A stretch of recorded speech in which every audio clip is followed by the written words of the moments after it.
St Kilda has deployed the father-son rule, Jack declaring his intention to join his dad Stephen at Moorabbin.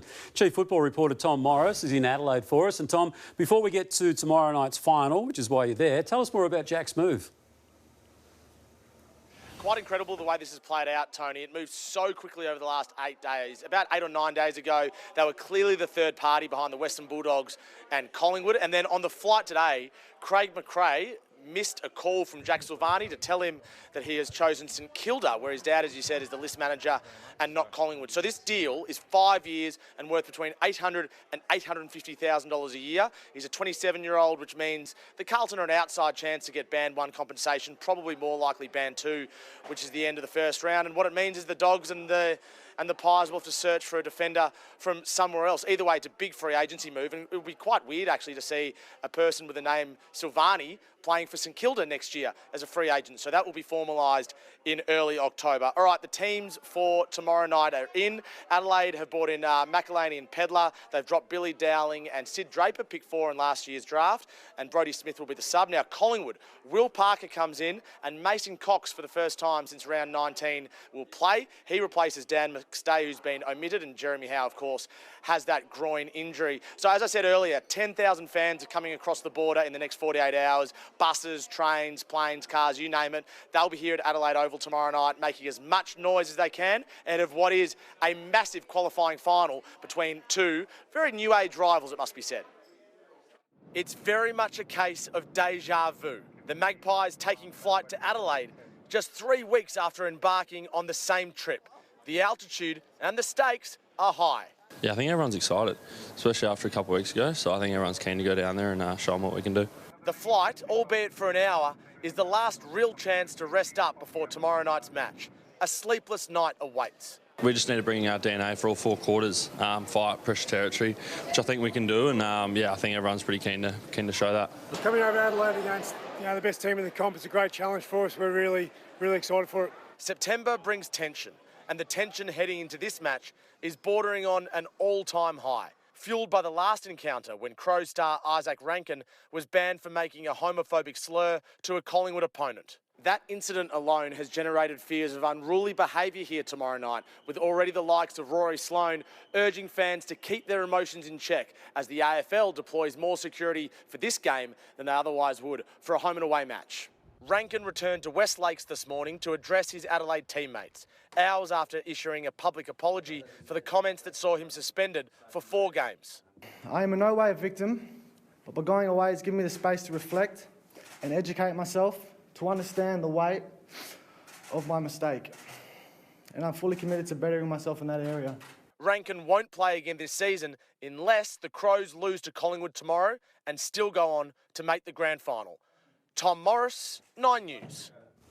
Just days on from being named the AFL's best young player, 28-year-old Sean Manor says he's more concerned with winning team silverware. Manor also admitting the Cats still have last year's prelim final loss to Brisbane, very much on their mind. Trent Neese has more.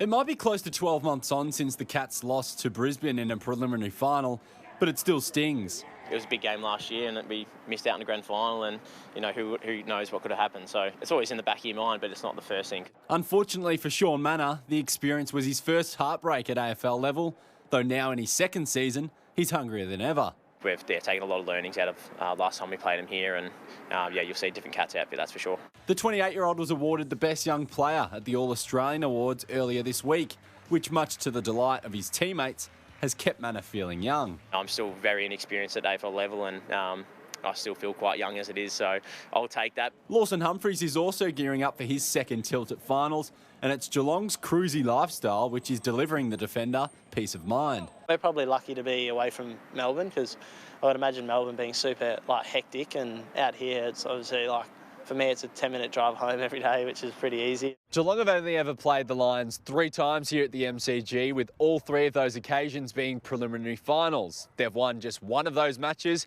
but they hope this Friday night's qualifying final can be the start of a new winning way. One man who knows how to take over a big day in September is Kai Lohmann. The 22-year-old kicked 4 goals on grand final day last year, and he's hopeful of recreating some of that magic. Hopefully I can build off what I did last year, but yeah, pretty keen to get back to finals and play some good footy. Premiership duo Lockie Neal and Jared Berry also set to return against the Cats. Trent Neese, 9 News. Well, the Hawks won't be pulling any punches when they step into the ring against GWS on Saturday.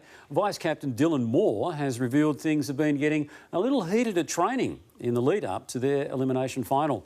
Nat Unides reports. To say the Hawks are ready to duke it out would be an understatement. On Saturday, a few of us got out here and there was a few punch-ons just because we wanted to be playing footy. Josh Ward was on the receiving end of some extra attention from his vice-captain this week. We were just laughing about it before.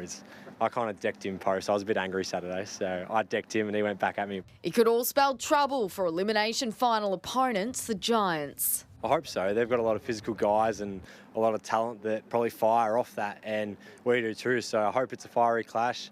I can't wait to get back out there, fly up to Sydney and hopefully get the job done. Midfielder Josh Weddle is a very good chance to make his return from a back injury if his housemate's intel is on the money. He just moved into my house, so he's already telling me can't wait for next week, but he looked good on the weekend. He's a massive player for us, so influential. Hawthorn will have its main training session tomorrow before flying to Sydney on Friday. September looks very different for the Suns this season ahead of the club's maiden finals appearance. On previous years, what would you usually be doing at this time of year? Probably at the Miami Tavern, I reckon, doing Mad Week or something. Instead, there's a buzz around town and Mac Andrew is lapping up the attention. It's pretty cool, to be able to, go up, walk up the street or go get a coffee or something, and you got people coming up to you and telling you how much, they go for the Suns and how much they support the Suns and, love the players in our team. The Suns have confirmed retiring veteran David Swallow will face Fremantle on Saturday night. Nat Unides, 9 News.